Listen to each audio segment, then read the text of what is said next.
Hello students, आप लोग कैसे? उम्मीद करता हूँ आप लोग काफ़ी अच्छे से होंगे, अपने एग्ज़ाम की अच्छे से तैयारी करेंगे। तो आज हम जानने वाले हैं कि हमारे पास बायोलॉजी बोर्ड एग्ज़ाम के लिए क्या स्ट्रेटजी यानी क्या प्लान होना चाहिए हमारे पास। ठीक है, जैसे हमने केमिस्ट्री एग्ज़ाम से पहले जाना था, वैसे हम यहाँ पे बायोलॉजी के एग्ज़ाम से भी हम पहले जानेंगे। अब बायो का एग्ज़ाम हमारा है कब, सबसे पहले तो यह जानना है। तो बायो का एग्ज़ाम जो हमारा है 25 मार्च को है हमारे पास। क्या है? 25 मार्च को है हमारे पास, 2025 को हमारे पास। ठीक है, ये आगे फर्दर देखना चाहते हैं तो उसके लिए भी हो सकता है हमारे पास। अब यहाँ पे सबसे पहले हमारे पास देख रखा है हमने, देखते हैं सबसे पहले कि strategy for biology board exam के लिए हमारे पास अब ये कुछ चैप्टर है हमारे पास, जो कि 13 चैप्टर हमारे पास बांट रखे हैं। ये हमारे पास रिप्रोडक्शन से रिलेटेड हो गया, ये हमारे पास जेनेटिक्स और इवोल्यूशन से रिलेटेड हो गया, ये हमारे पास बायोलॉजी एंड ह्यूमन वेलफेयर से रिलेटेड हो गया। ये 2 चैप्टर हमारे पास मेनली, ये बायोटेक इन और इसके एप्लीकेशन से रिलेटेड हो गए। ये इकोलॉजी के चैप्टर हो गए हमारे पास। तो ये हमारे पास कुछ सेक्शंस हैं और इसके हमने मार्किंग स्कीम भी लिख रखा है। जैसे अगर पहले चैप्टर की बात करें तो sexual reproduction in flowering plants की अगर बात करें तो ये 7 मार्क्स का हो जाता है हमारे पास। कितने मार्क्स का? 7 मार्क्स का हो जाता है और ये काफ़ी इंपॉर्टेंट हो जाता है। देखो यहाँ पे हम बोर्ड एग्जाम की बात करें, खास तौर से हम यहाँ पे अगर कुछ बात करा जाए तो नीट एग्जाम की हम बात करें तो NEET exam point of view से भी कहा जाए तो यह चैप्टर हमारे लिए मोस्ट इंपॉर्टेंट हो जाता है हमारे पास। ठीक है, अब देखा जाए तो यहाँ पे हमारे पास पहले जो NCERT में थे ना, हमारे पास कुछ चैप्टर्स और थे हमारे पास जो कि यहाँ से कट चुके हैं। जैसे यहाँ से अगर फर्स्ट चैप्टर बात की जाए तो हमारे पास रिप्रोडक्शन ऑर्गेन्स वो कट रखा है हमारे पास। और यहाँ पे हमारे पास सेकंड चैप्टर अगर बोला जाए अपडेट किया गया NCERT से। पहले NCERT में हमारे पास आई थिंक 16 चैप्टर थे मेरे पास ओल्ड NCERT। तो मैं आप लोगों को दिखा सकता हूँ कि यहाँ पे मेरे पास टोटल मेरे पास यहाँ पे कितने चैप्टर थे? 16 चैप्टर थे। 16 में से 3 चैप्टर इन्होंने हटा दिए जी। ठीक है, अब 3 चैप्टर हमारे पास देखो, इकोसिस्टम में हमारे पास 4 चैप्टर थे तो यहाँ से इन्होंने कुछ चैप्टर हटा दिए, 1 चैप्टर हटा दिया, इन्वायरमेंटल इशूज़ के हमारे पास हटा दिए। ठीक है, अब यहाँ पे strategy for enhancement in food production ये हटा दिया हमारे पास। ठीक है, ये हटा दिया इन्होंने। तो ये हमारे पास कुछ चैप्टर हट रखे हैं, इसे हम देख सकते हैं। ठीक है, और हमारे पास 2 1 3 चैप्टर हटा रखे हैं हमारे पास यहाँ पे। ठीक है तो हम यहाँ पे खैर जो दे रखा है उसके बोर्ड के एग्जाम की बात करें तो नीट एग्जाम में तो सारे ही आते हैं हमारे पास। तो sexual reproduction in flowering plants की अगर बात करें तो 7 मार्क्स का है। ह्यूमन रिप्रोडक्शन, एक चीज़ पहले बता रहा हूँ, वीडियो पूरा देखना है तभी कुछ समझ आएगा। एक एक चीज़ बताने वाला हूँ, कैसे ध्यान से सुनना। ह्यूमन रिप्रोडक्शन 6 मार्क्स का है और रिप्रोडक्टिव हेल्थ हमारे पास 3 मार्क्स का है। ये हमारे पास अब क्या क्या टॉपिक हैं, कहाँ से कैसे क्वेश्चन आते हैं वो सब हम बताएंगे आपको। ठीक है, तो पहला जो हमारे पास ये 3 जो हमारे पास सेक्शन हो गया, कितने नंबर का हो गया हमारे पास? ये टोटल हमारे पास अगर बोला जाए तो हमारे पास ये 16 मार्क्स का हो गया। ये कितने नंबर का हो गया? 16 नंबर का हो गया। फिर principle of inheritance and variation की बात करें तो मोस्ट इंपॉर्टेंट चैप्टर में हमारे पास ये आ जाता है। एक ये मोस्ट इंपॉर्टेंट चैप्टर हो गया, एक ये हो गया हमारे पास मोस्ट इंपॉर्टेंट चैप्टर। इसके बाद मॉलिक्यूलर बेसिस ऑफ इनहेरिटेंस की बात करें तो एक ये हमारे पास आ गया। ठीक है, 8 मार्क्स के हमारे पास। और ये इवोल्यूशन हमारे पास 4 मार्क्स का आ गया। यहाँ से भी हम बताएंगे आपको क्वेश्चन कहाँ से आ जाते हैं। तो ये हमारे पास टोटल कितने नंबर का हो जाता है? ये अगर बोला जाता है 16 चल 20 मार्क्स का आ गया हमारे पास। ठीक है, अब ह्यूमन हेल्थ एंड डिजीज़ देखो इतना इंपॉर्टेंट नहीं था, लेकिन यहाँ पे 9 मार्क्स का दे रखा है तो हमारे लिए इंपॉर्टेंट हो गया। डिजीज़ से रिलेटेड है, काफ़ी ज़्यादा इंपॉर्टेंट हमारे पास। ठीक है, तो ये हमें देख के जाना, ऐसे देख के तो सारे जाने, लेकिन जो स्टार लगा लो वो थोड़ा इंपॉर्टेंट है हमारे पास, क्वेश्चन वहाँ से ज़्यादा पूछे जाते हैं। तो ये हमारे पास कितने हो गए? ये 2 चैप्टर हमारे पास कितने हो गए? 12 नंबर का हो गया। ठीक है, अब आगे बात करें तो बायोटेक हमारे लिए दोनों ही चैप्टर इंपॉर्टेंट हो जाते हैं। खासतौर से इसके एप्लीकेशन वाले चैप्टर की बात करें तो वो हमारे लिए मोस्ट इंपॉर्टेंट हो जाता है। ठीक है, तो ये आ गया, ये आ गया हमारे पास। ऐसे यहाँ पे 6 नंबर का देखा जाए तो इस हिसाब से तो ये भी इंपॉर्टेंट है हमारे पास। ठीक है, तो ये हमारे पास कितने नंबर का आ गया? ये भी 12 नंबर का आ गया हमारे पास। ठीक है, रेंज में है ना? हाँ ठीक है, दिख रहा है हमारे पास ये। ठीक है, अब इसके बायोटेक वाले की हमने बात की और इकोलॉजी सेक्शन की बात करते हैं। ऑर्गेनिज्म्स एंड पॉपुलेशंस हमारे पास ये हो गया। ठीक है, ये पहले जो था ना, यहाँ पे नीट एग्जाम में यहाँ से क्वेश्चन ज़्यादा बन के आते हैं, जिससे हमें देख के जाना है। तो ये हमारे पास कितने मार्क्स का आ जाता है? टोटल हमारे पास अगर बोला जाए तो 10 मार्क्स का आ गया, 10 मार्क्स। ठीक है, और इसको कैलकुलेट करोगे तो टोटल कितना आएगा? टोटल हमारे पास 70 मार्क्स आ जाएगा। ठीक है, ये हमें देख लेना। और हमारे पास 30 क्या है? 30 मार्क्स हमारे पास किसके हो जाते हैं? प्रैक्टिकल हो जाते हैं, प्रैक्टिकल। और ये हमारे पास किसके हैं? ये प्रैक्टिकल को, ये थियोरिकल पोर्शन। तो थ्योरी तो हमारे हाथ में होता है 70 मार्क्स। ठीक है, और प्रैक्टिकल हमारे पास टीचर्स 30 मार्क्स हाथ में होता है। तो अप्रॉक्सी अगर कितना भी डफर बच्चा है ना, 23 तो दे ही दे आ जाता है। अगर अच्छा बच्चा है तो 30 मार्क्स मतलब 25 तो अबव दे ही देते हैं हमारे पास। तो मेनली अगर 70 मार्क्स अगर ले आओ और 25 उसको जोड़ दो तो कितना 95 तक अप्रॉक्स हम ले आ सकते हैं, ठीक है। मान लिए वरना 95 अबव तो हम ला ही सकते हैं, ठीक है। और कुछ काट खुट के भी अगर बोला जाए तो हमारे पास 90 अबव अगर कैसे भी पेपर आए ना तो हम अप्रॉक्सीमेट अगर कहा जाए ना तो हमारे पास 85-90 के अप्रॉक्स हम ला सकते हैं, ठीक है। अब बात करते हैं आएंगे कैसे नंबर भाई, ठीक है। ये जो हमारे पास ये है ना, ये एनसीईआरटी, ये हमारे पास भगवत गीता है। क्या है? यहाँ की तरफ से भगवत गीता है। बायो के लिए मेनली खास तरह से हमारे पास एनसीईआरटी पढ़नी चाहिए। नोट्स वगैरह कुछ प्रीफर नहीं करना है हमें, ठीक है। ये चीज़ हमें देखना है। बायो के लिए एनसीईआरटी, हाँ नोट्स मतलब बोले तो शॉर्ट नोट्स हमारे पास हो जाते हैं। अब देखो कॉम्पिटिटिव एग्जाम तो है नहीं, ये थ्योरिकल एग्जाम में है, तो थ्योरिकल एग्जाम में थ्योरी पूछेगा। अगर थ्योरी है क्या, ये है इससे बुक से पूछेगा, बायो के बुक से क्लास। मेरे पास ये ओल्ड एनसीईआरटी है, ठीक है। तो अगर कहूँ ना तो मैंने कौन कौन सा चैप्टर करवा रखा है अपने यूट्यूब पे, मैं उस सब का सारे का ना प्लेलिस्ट का लिंक आपको मैं डिस्क्रिप्शन में डाल दूंगा, ठीक है। तो वहाँ पे आप जाके देख सकते हो। देखो मेजॉरिटी ऑफ सेक्शन मैंने करवा रखे, ठीक है। अब देखो बहुत अच्छे से लाइन टू लाइन पढ़ा है मैंने, लाइन टू लाइन एक एक ऐसे लाइन टू लाइन पढ़ा है, अंडरलाइन करवा के नीट के क्वेश्चंस बताए मैंने, बोर्ड एग्जाम में कैसे क्वेश्चन आते हैं वो सब बता रखे। तो पूरा देखोगे तभी अच्छे से समझ आएगा। तो मैं बताऊँ तो मैंने कौन कौन सा चैप्टर करवा रखा है। जैसे फर्स्ट चैप्टर मैंने सेक्सुअल रिप्रोडक्शन फ्लावरिंग प्लांट करवा रखा है, ठीक है। ये करवा रखा है मैंने एनसीईआरटी का line to line. Human reproduction करवा रखा है, रिप्रोडक्टिव हेल्थ करवा रखा है, ठीक है। इसके बाद अगर बात करूँ तो मैंने जेनेटिक्स का पोर्शन में principle of inheritance and variation ये करवा रखा है। मॉलिक्यूलर बेसिस ऑफ इनहेरिटेंस ये करवाया है। इवोल्यूशन मैंने नहीं करवाया है, ठीक है। देखो पहले जो करवा रखा है वो देखो। फिर human and health and disease मैंने नहीं करवाया। माइक्रोब्स इन ह्यूमन वेलफेयर ये भी नहीं करवाए।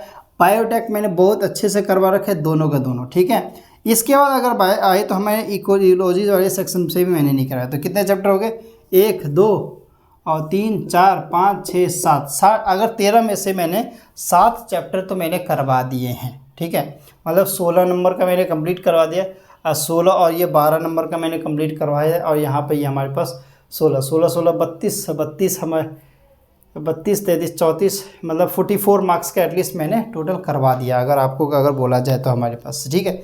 70 में से मैंने 44 मार्क्स का पूरा लेक्चर जो है मैंने कवर अप करवा दिया है। उसका लिंक आपको क्या होगा डिस्क्रिप्शन में मिल जाएगा। एक एक लेक्चर का मतलब प्लेलिस्ट का लिंक मिल जाएगा, जितने भी चैप्टर है हमारे पास। और छोटे छोटे हमने बना दिए हैं टॉपिक वाइज, तो वो आप जाके देख लेना, आपके पास अच्छा खासा टाइम है। अब हम बात करते हैं पढ़ना कैसे है भाई। देखो टाइम काफ़ी लंबा मिला है हमारे पास। अगर मान लो केमिस्ट्री के एग्ज़ाम के बाद बहुत सारे बच्चों का ना केमिस्ट्री का एग्ज़ाम 27 फरवरी को ख़त्म हो चुका। टोटल एटलीस्ट बोला है ना 1 मंथ का गैप मिल गया है, क्योंकि 27 के बाद अगर मैं बोलूँ तो 25 मार्च को एग्ज़ाम है। काफ़ी लंबा इस बार CBSE वालों ने डेट खींच दिया है।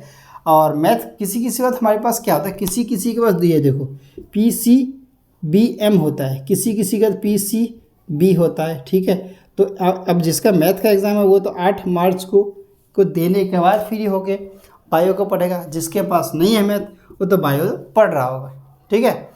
अब देखो अगर कहा जा रहा है सिर्फ बायो वाले की बात करा जाए तो बायो वाले को एटलीस्ट ना आज से अगर मैं बात करूँ 21 से 22 दिन का टाइम मिल जाएगा। 21 दिन तो या 20 दिन मान के चलो, 20 दिन टाइम मिल गया। मैथ वालों को अगर बोला तो 15 दिन का टाइम मिलेगा एटलीस्ट, ठीक है, 15 दिन का। अब इस चैप्टर को हमें बांटना कैसे है। अब देखो खास तरह से हमारे पास 13 चैप्टर है। अब एक दिन में अगर हमने एक चैप्टर भी किया ना तो हमारे पास हो जाएगा, चाहे वो मैथ वाले करें या बायो वाले करें। एक दिन में अगर एक चैप्टर भी अगर जिसने मैथ के बाद मैथ है ना जिसका सॉरी जिसने किया उसका भी कंप्लीट हो जाएगा। और रिवीजन के लिए भी हमारे पास अच्छा खासा टाइम बच जाएगा, ठीक है। अब करना क्या है हमारे पास, एक दिन में एक चैप्टर भी किया हमने तो अच्छा खासा अच्छे से हो जाएगा हमारे पेपर। लेकिन एक चीज़ बता रहा हूँ, अगर गैप ज़्यादा मिला है ना हमारे पास तो एग्ज़ाम पेपर जो है ना टफ आने के चांसेस हैं। लेकिन डोंट वरी यार, ठीक है, हम हैं ना इधर, हम बताएंगे आपको, ठीक है। एक चीज़ याद करो, केमिस्ट्री का लेक्चर हमने बनाया था, केमिस्ट्री का पेपर देखा होगा। जिन बच्चों ने हमारा लेक्चर देखा होगा ना और जो हमने इंपॉर्टेंट रिएक्शंस बताए थे ना वो सारे reaction as it is paper exam में आए थे। ऑफलाइन बच्चों को तो पूरा ही बताया गया था, उससे कोई दिक्कत नहीं है, ठीक है। तो ऑनलाइन वाले जो जितने भी बच्चे जिन्होंने हमारा लेक्चर देखा, जैसे क्लास 11th का भी ऐसे आया था, हमने बात करें तो 12th का भी एक अमीन चैप्टर छोड़ के हमने बाकी सारे 3 करवाए थे ऑर्गेनिक के, बाकी हमने एनसीईआरटी में टिक लगवाए थे जो क्वेश्चन इंपॉर्टेंट है, ठीक है, फिजिकल वाले का छोड़ के। तो एज इट इज़ क्वेश्चन यानी कि आ गया था, पेपर इजी तो था लेकिन एज इट इज़ क्वेश्चन आया था हमारे पास जो बताए गए थे, ठीक है। तो ये चीज़ हमें ध्यान रखना है कि देखो जो मैं बताता हूँ वो आता है, ठीक है, जो मैं बताता हूँ वो आता है। अब जैसे बहुत लोग कहते हैं मैं पेपर लीक करवाता हूँ, मैं अपनी बात नहीं कर रहा, वो बहुत सारे यूट्यूब चैनल वाले पेपर लीक करवाते। देखो हम ना प्रोबेबिलिटी बता सकते हैं कि ये क्वेश्चन आएंगे, मैं अभी भी नहीं बोलूँगा कि 100% आ गए तो मतलब समझ लो पेपर लीक हो गया, ठीक है, वो तो आ गए तो ऊपर वाले की कृपा होती है ना। तो आ गए तो पेपर लीक करवा रहे, ठीक है टीचर, नहीं आए, ओहो सर आपने जो बताया नहीं आया एक भी क्वेश्चन, तो इसलिए 100% तो नहीं, लेकिन एक चीज़ बता रहा हूँ कि इस बार केमिस्ट्री एग्ज़ाम में मेरे बताए हुए क्वेश्चन आए थे, बायो में भी आएंगे क्वेश्चन, उसके मैं शॉर्ट्स बना दूंगा, शॉर्ट्स हमने काफ़ी बना भी रखे हैं, वो आप जाके देख सकते हो यूट्यूब। अरे आप यूट्यूब चैनल पे जाओ तो सही, पहले आपको बहुत सारे वीडियो शॉर्ट्स मिल जाएंगे, सारे लेक्चर के अच्छे खासे मिल जाएंगे। और आगे हम नीट का एक सीरीज़ स्टार्ट करने वाले हैं, पेज नंबर वाइज बताएंगे हम आपको, एनसीईआरटी का पेज नंबर वाइज बताऊँगा मैं, पेज नंबर के हिसाब से बताऊंगा मैं कि ये क्वेश्चन यहाँ से आया हुआ है। अब मैं बोर्ड पे पढ़ाने वाला हूँ इस बार बायो, मैं बायो नहीं पढ़ाया मैंने अभी तक बोर्ड पे, ठीक है, मैंने एनसीईआरटी पढ़ा रखा है, एनसीईआरटी तो पढ़ाऊंगा ही, बोर्ड पे भी मैं पढ़ाने वाला हूँ बायो, ठीक है। तो इसलिए एक पॉइंट टू पॉइंट देखना है, फिलहाल हम बोर्ड एग्ज़ाम की बात कर देते हैं, ठीक है। बोर्ड एग्ज़ाम में हमारे पास अब पढ़ना किस मेथड है से, तो वही 3 आवर्स का स्लॉट लेना है हमारे पास, 3 घंटे का क्या करना है हमें, 3 आवर्स का स्लॉट ले लेना है, 3 आवर्स का। इसमें 25 मिनट्स में हमारे पास 25 मिनट्स में इसको डिवाइड कर देना है, किसमें 25 मिनट्स में हमारे पास इसको क्या कर लेना है, डिवाइड कर देना है, जितना भी आपको सुटेबल हो। फिर इसमें क्या करना है, 5 मिनट्स का गैप निकालना है रिवीजन के लिए, 5 मिनट्स का गैप निकालना है रिवीजन के लिए। अब ये 5 मिनट्स का गैप जरूरी नहीं कि आप रिवीजन करो, रिवीजन भी कर सकते हो, फ्रेश हो सकते हो, वॉशरूम जा सकते हो, पानी पी सकते हो, खाना खाने मत बैठ जाना, ना मोबाइल चलाने बैठ जाना, ठीक है, ये चीज़ ध्यान रख लेना।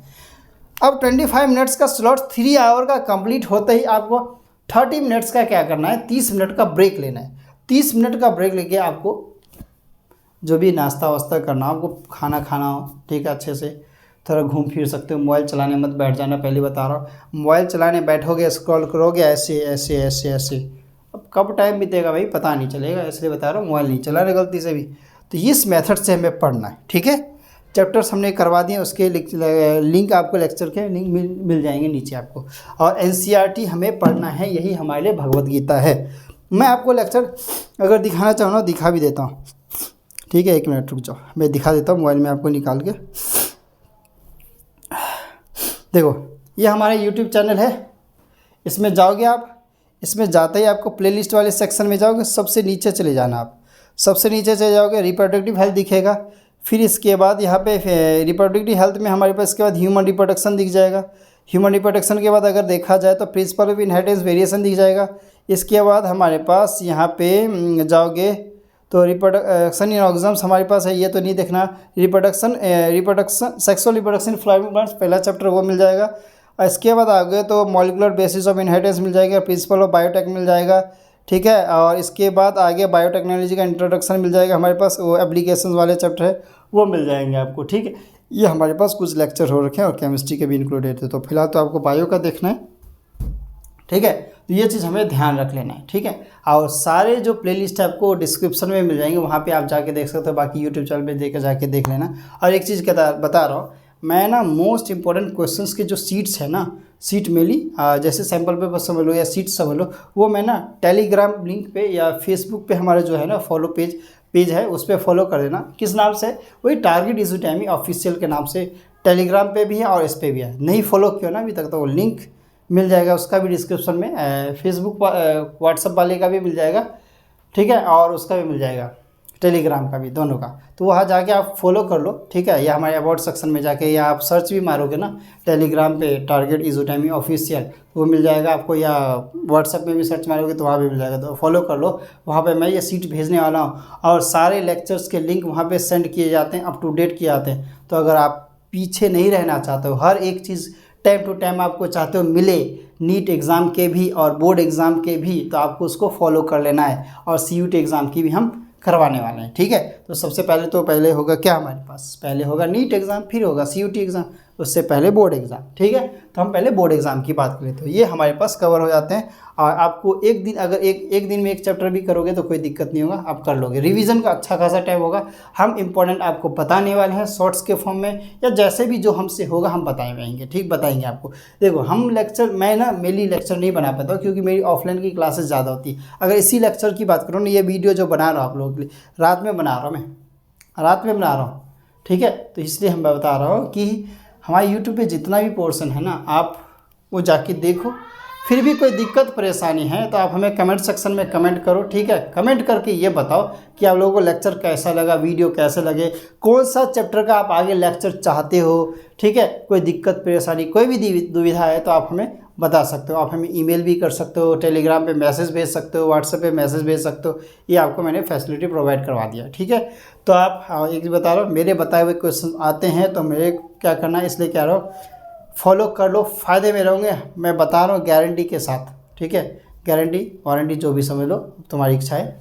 अब जो बच्चे फॉलो करते हैं, जो हमें हमारा लेक्चर देखते हैं टाइम टू टाइम, उनको पता है कि हम क्या बता रहे हैं, ठीक है। अब तुम देखो, कई बच्चे ने नेगेटिव कमेंट करेंगे, कई गाली गलौज करते हैं, कुछ हैं करने वाले करेंगे, ठीक है, कोई दिक्कत नहीं। लेकिन हमें क्या है, हमें अपना जो टारगेट है, जो गोल है, हमें उस पर फोकस करना है। हमें 70 में से 70 लाने हैं, मतलब लाने हैं। प्रैक्टिकल हो चुका होगा, उस पर नंबर मिल गया होगा, 25 एबव भी मिला होगा आपको, ये गारंटी है, ठीक है। हमें थ्योरिकल की बात करो, थ्योरी में हमें अगर 70 में से 65 भी आ जाते हैं हमारे लिए सफिशिएंट है। एग्ज़ाम पेपर थोड़ा टफ बनने के चांसेस हैं, ये नहीं बोलना हो कि बन ही जाएगा, चांसेस हैं ज़्यादा, क्योंकि छुट्टी काफ़ी ज़्यादा मिला हुआ है इस बार बोर्ड एग्ज़ाम में।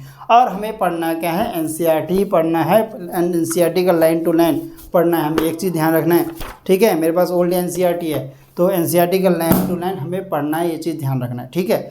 फिर भी कोई दिक्कत परेशानी तो कमेंट सेक्शन है, भर डालो, ठीक है। बाकी वीडियो के लिंक आपको डिस्क्रिप्शन मिल जाएंगे। टेलीग्राम से आप जुड़े नहीं हो तो जुड़ जाओ, टाइम टू टाइम सारे अप टू डेट आपको मिलते रहेंगे, चाहे वो नीट के हो, CAE के हो, CUT के हो, बोर्ड एग्ज़ाम के, सारे अपडेट आपको मिलेंगे, ठीक है। और हमारा एक 9th 10th का चैनल है, उसको भी आप जाके लाइक सब्सक्राइब कर सकते हो। अभी 10th क्लास का बोर्ड एग्जाम से रिलेटेड हम वहाँ पे कुछ अपडेट डालते रहते हैं टाइम टू टाइम, तो वो भी आप जाके लाइक सब्सक्राइब कर सकते हो, ठीक है। उसका लिंक आपको अवार्ड सेक्शन में, हमारे जो यूट्यूब सेक्शन है ना, उसके अवार्ड सेक्शन में जाके आपको मिल जाएगा, ठीक है।